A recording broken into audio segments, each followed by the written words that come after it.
సింహగిరి పుణ్యక్షేత్రం భక్తజన సంద్రంగా మారింది. ఏడాదంతా చందనపు పూతతో దర్శనమిచ్చే శ్రీ వరాహలక్ష్మీ నరసింహస్వామి వారు ఇవాళ నిజరూపంతో భక్తులను అనుగ్రహిస్తారు. అశేష భక్తజన వాహిని నడుమ చందనోత్సవం అత్యంత వైభవంగా ప్రారంభమైంది. ఉత్తరాంధ్ర ఆరాధ్య దైవమైన సింహాచలేశుడి చందనోత్సవం వేకువజామునే ప్రారంభమైంది. ఆలయ అనువంశిక ధర్మకర్త గోవా గవర్నర్ పూసపాటి అశోక్ గజపతిరాజు స్వామివారిని దర్శించుకుని తొలి పూజ నిర్వహించారు. రాష్ట్ర ప్రభుత్వం తరఫున హోంమంత్రి వంగలపూడి అనిత స్వామివారికి పట్టు వస్త్రాలు సమర్పించారు. మంత్రులు కొల్లు రవీంద్ర, కొండుపల్లి శ్రీనివాస్ కూడా స్వామివారిని దర్శించుకున్నారు. గత అనుభవాలను దృష్టిలో ఉంచుకుని ఈసారి యంత్రాంగం చేసిన ఏర్పాట్లపై భక్తుల ప్రశంసలు కురిపించారు. స్లాట్ పద్ధతిని అమలు చేయడం వల్ల క్యూ లైన్లలో భక్తులు ఎక్కడా ఆగకుండా వేగంగా కదులుతున్నారు. స్వామివారిని దర్శించుకునేందుకు తెలుగు రాష్ట్రాల నుంచే కాకుండా పొరుగు రాష్ట్రాల నుంచి భక్తులు భారీగా సింహాచలానికి తరలివచ్చారు. క్యూ లైన్లు అన్ని భక్తులతో నిండిపోయాయి.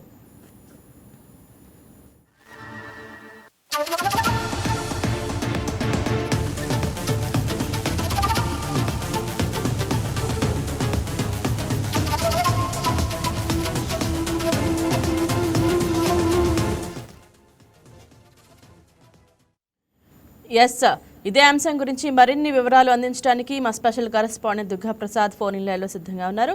గుడ్ మార్నింగ్ దుర్గాప్రసాద్, చెప్పండి, ప్రస్తుతం సింహాచలంలో పరిస్థితి ఎలా ఉంది? భక్తుల రద్దీ ఎంత మేరకు ఉంది?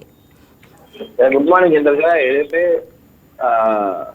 సింహాచలం దేవస్థానానికి సంబంధించి చందనోత్సవం సంబంధించి పూర్తిస్థాయిలో ప్రభుత్వం అయితే అన్ని ఏర్పాట్లు చేసింది. అయితే గత అనుభవాల దృష్ట్యా ఈ ఏడాది మాత్రం ఎక్కడ ఎటువంటి ఇబ్బంది రానికుండా సజావుగా వేగవంతంగా కూడా ఈ దర్శనాలు జరుగుతున్నాయి. అయితే ఈ రోజు ఎర్లీ మార్నింగ్ 3 o'clock ఆలయ అనువంశిక ధర్మకర్త అయిన గవర్నర్ పూసపాటి అశోక్ గజపతిరాజు తొలి దర్శనం చేసుకున్నారు. అయితే ఆయన దర్శనం అనంతరం తొలి పూజ అనంతరం సాధారణ భక్తులకైతే అనుమతి చేయడం జరిగింది. అయితే ప్రభుత్వం తరఫున రాష్ట్ర హోంమంత్రి వంగలపూడి అనిత ప్రభుత్వం తరఫున పట్టువసలు సమర్పించారు. అనంతరం మంత్రి కొల్లు రవీంద్రతో పాటు కొండపల్లి శ్రీనివాస్ కూడా దర్శనం చేసుకున్నారు. అయితే ఈ ఏడాది మొట్టమొదటిసారిగా ప్లాట్ ప్రకారంగా దర్శనాన్ని ఇవ్వడం జరుగుతుంది. దీని నేపథ్యంలో ఎక్కడ కూడా క్యూ లైన్ లో ఎటువంటి ఇబ్బందులు రానియకుండా చక్కగా సజావుగా కూడా దర్శనం జరుగుతూ ఉన్నాయి. అయితే ప్రస్తుతం ఇప్పుడు ఉన్న తాజా పరిస్థితి ప్రకారంగా చూస్తే దాదాపు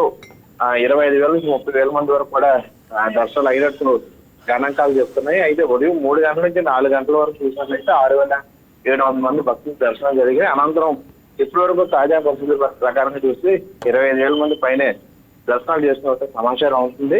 అయితే భక్తుల సౌకర్యంగా అన్ని రకాల ఏర్పాట్లు కూడా అధికార యంత్రాంగం చేసింది. భక్తులకు ఎప్పటికెప్పుడు అంటే అడ్రస్ ఇస్తున్న ద్వారా సమాచారం కూడా తెలియజేస్తున్నారు. నెక్స్ట్ ఎవరు వెళ్తారు, ఎంత టైం పడుతుంది, ఎంత టైం వెయిటింగ్ చేయాలనే ఒక సమాచారాన్ని కూడా ఇస్తున్నారు. అయితే జిల్లా కలెక్టర్ అభిషేక్ కిషోర్ కూడా పూర్తిసారి ఎప్పటికెప్పుడు పర్యవేక్షిస్తున్నారు, సమీక్షిస్తున్నారు, అధికారులు సమన్వయం చేస్తున్నారు. అయితే ఈ ఏడాది మాత్రం పూర్తిగా భక్తులు కూడా ఎక్కడ చూసినా ఎండ వేసవి స్నేహితుల నేపథ్యంలో ఎక్కడే ఇబ్బందులు రానివ్వకుండా పూర్తిగా టాటాస్తో చల్లటి ప్రధాన ప్రాంతాన్ని కూడా ఏర్పాటు చేశారు. ఎక్కడికక్కడ టెంపుల్ని కూడా ఏర్పాటు చేశారు. మరోవైపు చందన యాత్రకు సంబంధించి భక్తులకు వచ్చే పార్కింగ్ సంబంధించి సమస్య కూడా కీలకంగా ఉండేది. ఎక్కువగా విఐపీ సేవలు ఉండడంతో ఎక్కడికెక్కడికి ట్రాఫిక్ వనవులు తెచ్చుకునే పరిస్థితి గతంలో ఉండేది. ఈ ఏడాది పూర్తిగా ఎవరైతే టోకెన్ చేసుకున్నారో వారి వెహికల్స్ ఆ నిర్దేశించిన ప్రాంతానికి అయితే పార్కింగ్ చేసే అవకాశం కల్పించారు. ఇతర వెహికల్స్ పాస్ లేని వెహికల్స్ ఎవరు కూడా అనుమతించకుండా ఆ రూట్ కూడా డైవర్ట్ చేశారు. ఈ నేపథ్యంలో ఎక్కడ ట్రాఫిక్ సమస్య రానికుండా సక్సెస్ అయ్యారని మనం చెప్పచ్చు. మరోవైపు ఎవరైతే ఆన్లైన్ సిస్టమ్ కూడా టికెట్స్ తీసుకున్నారో ఆ పాసెస్ ఉన్న వారిని మాత్రమే ఆ ప్రాంతాల్లో వెళ్లే విధంగా ఏర్పాటు చేశారు. కాబట్టి ఈ ఏడాది పూర్తిగా జిల్లా యంత్రాంగం అయితే సక్సెస్ అయింది. ప్రస్తుతం తాజా సమాచారం ప్రకారం కూడా ఎక్కడ ఇబ్బంది రానికుండా దర్శనం కూడా సజావుగా జరుగుతున్నాయి.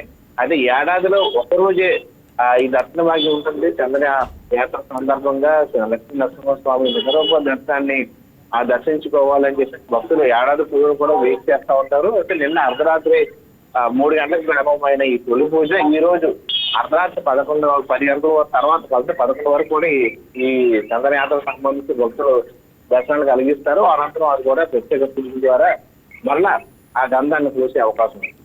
Right, thank you Durgaprasad.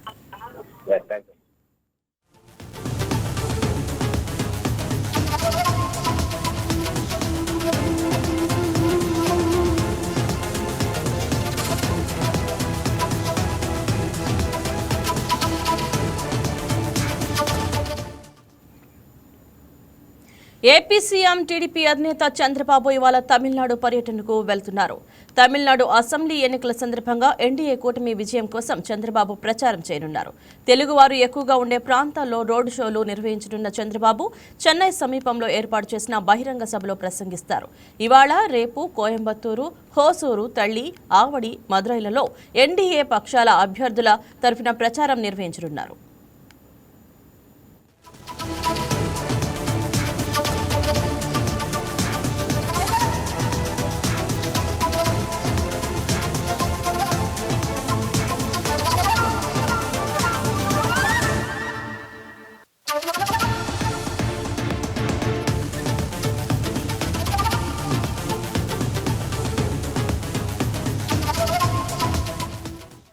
కాసేపట్లో కోయంబత్తూరు బయలుదేరి వెళ్లనున్న ముఖ్యమంత్రి మధ్యాహ్నం 1 గంటకు ప్రచార సభలో పాల్గొంటారు. అనంతరం హోసూరు నుంచి తల్లి చేరుకుని సాయంత్రం 4:45 ప్రచార ర్యాలీకి హాజరవుతారు.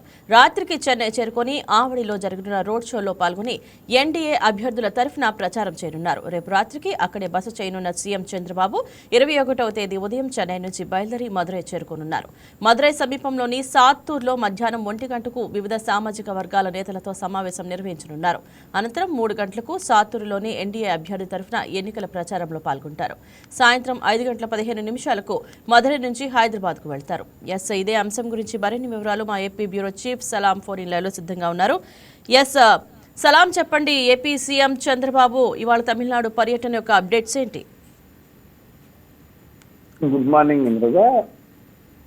ఏపీ సీఎం నారా చంద్రబాబు నాయుడు నేడు 76వ పుట్టినరోజును జరుపుకుంటున్నారు. అయితే ఈ సందర్భంగా రాష్ట్ర వ్యాప్తంగా కూడా అనేక సేవా కార్యక్రమాలను టీడీపీ శ్రేణులు, టీడీపీ కార్యకర్తలు అదేవిధంగా నిర్వహిస్తున్నటువంటి పరిస్థితి ఉంది. అయితే తన పుట్టినరోజు నాడు కూడా ఇక్కడ స్థానికంగా అధికారికంగా ఉన్నటువంటి పలు కార్యక్రమాల్లో పాల్గొని ఆ తర్వాత ఎన్నికల ప్రచారం నిమిత్తము పర్యటన నిమిత్తము తమిళనాడుకు సీఎం చంద్రబాబు నాయుడు వెళ్ళనున్నారు. అయితే ఈరోజు ఉదయం కూడా ఇక్కడ అన్నా క్యాంటీన్ ఏదైతే అన్నా క్యాంటీన్ కి ఇప్పటికే 76 లక్షల భారీ విరాళాన్ని ప్రకటించిన తర్వాత దాన్ని ప్రారంభించనున్నారు. అదేవిధంగా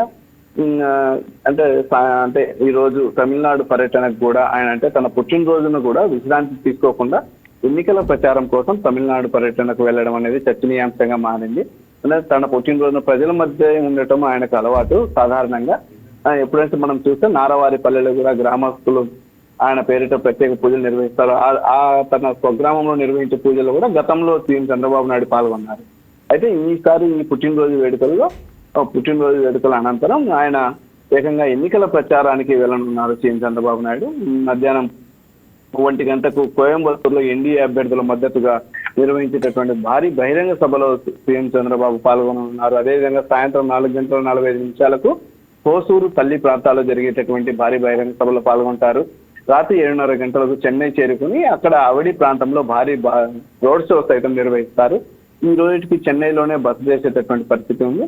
అదేవిధంగా రేపు అంటే ఏప్రిల్ 21వ తేదీన మదురైలో స్థానిక నేతలతో సమావేశం, అదేవిధంగా స్థానికంగా ప్రచారం సాగించడంతో పాటు సాత్తూరులో ఎన్నికల ర్యాలీలో సైతం పాల్గొంటారు. సాయంత్రం తెలుగు ప్రజలు ఎక్కువగా ఉన్నటువంటి ప్రాంతాల్లో రోడ్ షోలు నిర్వహించి తిరిగి రాత్రికి ఆయన ప్రత్యేక విమానంలో హైదరాబాద్ చేరుకుంటూ ఆ తర్వాత అమరావతికి కూడా వస్తారని చెప్పేసి మనకు షెడ్యూల్లో అందుతున్నటువంటి సమాచారం. ఏదేమైనప్పటికీ తన పుట్టినరోజు నాడు కూడా అంటే విశ్రాంతి లేకుండా సీఎం చంద్రబాబు నాయుడు తమిళనాడు పర్యటన నిమిత్తం ఎన్నికల ప్రచారం వెళ్ళడం అనేది ఇక్కడ రాజకీయంగా చర్చనీయాంశంగా మారిందని చెప్పుకోవచ్చు. అయితే ఏదేమైనప్పటికీ తమిళనాట ఏదైతే తెలుగువారి యొక్క ఓట్లను ఆకర్షించేందుకు ఎన్డీఏ అభ్యర్థులకు మద్దతుగా చంద్రబాబు ఈ ప్రచార పర్వంలో పాల్గొనున్నారు. అక్కడ ఉన్నటువంటి తెలుగు వారిని ఉద్దేశించి కూడా సీఎం చంద్రబాబు మాట్లాడనున్నారు. అయితే ప్రధానంగా ఎన్డీఏ కూడా ఏదైతే తెలుగు వారిని తమిళనాట ఉన్నటువంటి తెలుగు వారిని ఆకర్షించేందుకు ఏకంగా సీఎం చంద్రబాబు నాయుడు ప్రచార పర్వానికి దించారని మనం చెప్పుకోవచ్చు. ఈ నేపథ్యంలో అందుకు తగినటువంటి ఏర్పాట్లు కూడా అక్కడ ఉన్నటువంటి ఎన్డీఏ నేతలు కూడా ఇప్పటికే పూర్తి చేయడం జరిగింది. భారీ బహిరంగ సభలతో పాటు రోడ్ షోలకు సంబంధించినటువంటి ఏర్పాట్లు కూడా పూర్తి చేశారు అని మనం చెప్పుకోవచ్చు. Right, thank you Salam.